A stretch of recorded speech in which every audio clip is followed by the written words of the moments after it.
রাজধানীর prime Asia বিশ্ববিদ্যালয়ে সন্ত্রাসী হামলায় নিহত পারভেজ হত্যাকাণ্ডের বিচার দাবিতে মিছিল ও বিক্ষোভ সমাবেশ করেছে নিজ গ্রাম ভালুকা উপজেলার বিরুনিয়া ইউনিয়নে।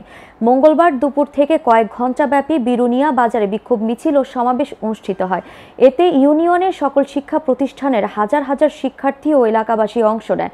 বিক্ষোভ মিছিল শেষে সমাবেশে বক্তব্য রাখেন ইউনিয়নের চেয়ারম্যান শামসুল হক, সাবেক চেয়ারম্যান নাসির উদ্দিন, পারভেজের বাবা জসিম উদ্দিন, যুবদল নেতা জাহাঙ্গীর আলম, উপজেলা ছাত্র দলের সদস্য ও প্রেস ক্লাবের সাধারণ সম্পাদক হুমায়ুন আহমেদ প্রমুখ।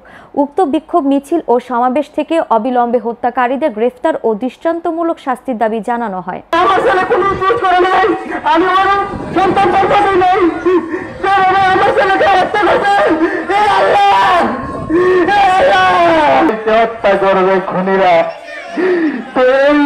আমার ভাইয়ের হত্যার জন্য আজকে আমি সারা বাংলাদেশে একটি কথা বলতে চাই যে আমার ভাইয়ের হত্যার খুনিদের ফাঁসি চাই, হত্যাকাণ্ডের বিচার চাই, আমি 3 জনের ফাঁসি চাই।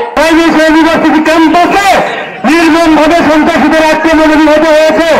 আজকে মিরুনিয়া ইউনিয়নবাসীর পক্ষ থেকে আয়োজিত এই বিক্ষোভ সমাবেশ থেকে